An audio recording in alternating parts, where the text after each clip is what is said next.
Man vs. Machine, written by Ragnar Martinson, narrated by Stefan Strasser. You know the day is going to suck when you come into the kitchen and the espresso machine has scuttled away. Every fucking week it's the same fight. And yet, last Sunday it was probably the worst in the last year or so. All I wanted was a simple cup of coffee. But first, I had to chase down those damn appliances, hiding in the field, the woods or the swamp behind the house. Their usual spots in the kitchen were empty, the rest of the chains dangling over the counter, and all that's left was the smell of burnt magnets in the air. I grabbed the gun and the chain from the chair and kicked open the door to the backyard. Now, where were they? First, I checked the shed, gun at the ready, but at a glance I could see that they weren't there. Even at their regular size, I'd spot them immediately. Yet, something had been in here. My tools were turned over, the gunmetal boxes dented. I grunted, assessing the damage. I didn't think they had gotten something important. So I left the yard through the gate, hanging from the barbed wire fence, squatting down at fresh scratch marks in the metal posts. Seemed like they went out in a rush. Damn it, I really do sleep deeply. The earth was dry here. Some bent blades of grass were all I got as hints of which direction they had run off to. I listened, but aside from the creaking of Jim's old windmill, there was absolute silence. I decided to check out the woods first. They usually go there, drawn by God knows what. Maybe the remnants of the old fighter planes that I buried 6 feet deep were calling them. When I reached the tree line, I had worked up a little sweat, so that the colder air between the trees made me shiver. No cracked branches here, just some birds wobbling in the higher reaches. There was an old ditch running from the back of the woods to the swamp, and a hunch drew me there. The coffee grinder got me as I descended down into the ditch and lost my footing in a rabbit hole. Taking care not to break the fall with my face in a thorny bush, I twisted around, letting go of the gun for a split second. The sneaky fucker used the moment to jump at me, growling when the mechanic whirring as if it was already trying to grind my bones. God, I hate that noise. I grabbed a stick and whacked it over the glass cylinder, sending it reeling. Then I kicked it at the base, aiming for the switch. It was most vulnerable there, obviously, but I missed by a few inches. Yet it drew back, impressively enlarged by some oddball mechanical parts that it must have found in the shed. It growled again, the beans rattling around, some ground coffee spilling from the nozzle. They weren't cheap beans either. Aldous took a pretty penny for the pound, but I swear they tasted amazing. If I could only get to them. I had twisted something in my hip and the pain tore through my body as I bent down for the gun. The grinder sensed my weakness and started forward, but I was faster, shooting at it as soon as I grabbed the gun. Rocking the gun in my hand, it ejected a large net that wrapped itself around the appliance.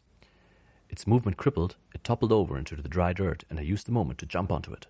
Motherfucker, I breathed as I clamped the control chip into its chassis.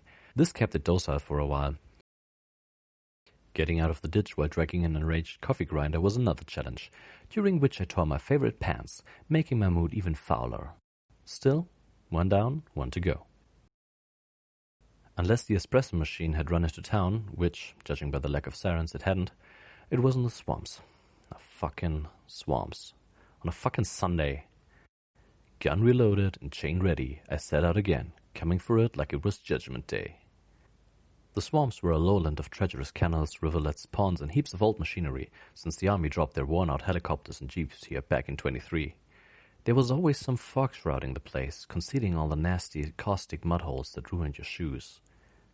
Pointing my gun at the dark recesses in the rubble piles, I slowly advanced. No sense becoming a victim to a surprise attack here, lest I end up impaled on a rusty exhaust pipe. After a few minutes in silence, I became aware of a low gurgling in the mist and found the Gaggia espresso machine waiting for me in the remains of a Huey helicopter, shielded from the sun by rusty debris. Because I had taken my time with the coffee grinder, it had had time to evolve, incorporating several pieces of machinery, like lamps, wheels, and, I cursed, my trusty steel chainsaw. I had not spotted the missing case from the shed. As I came into its vision, it hissed angrily, steam pumping from the milk foam nozzle. I hoped the additional weight would slow it down, but it attacked straight away, flying at me with surprising speed so I could only throw myself to the ground, feeling the heat of the machine as it whirred past, crashing into a jeep behind me with a dull thud. Maybe if I was quick enough I could take it out right away, but I wasn't. Just as I stood up, the machine activated the chainsaw and jumped again. This time I managed to knock it sideways with the barrel of my gun, buying me precious seconds to ready my chain. My first attempt failed as the machine fled behind the pile of tires. Was it limping?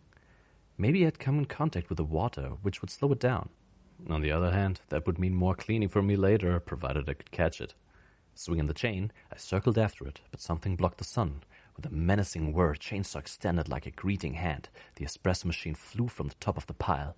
It missed my neck so closely that I felt the teeth of the chainsaw bite into my flesh, drawing blood. Fucking hell, I muttered, really getting pissed.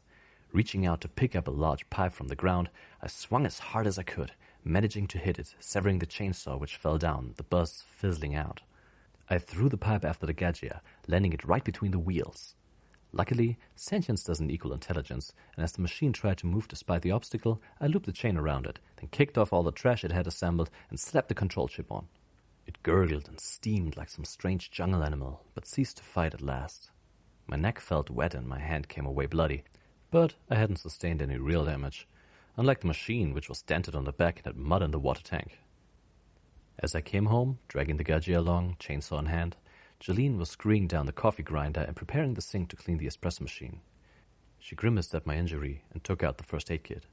"Happy Sunday. Good hunt?" I grunted. The things we do for a decent cup of coffee.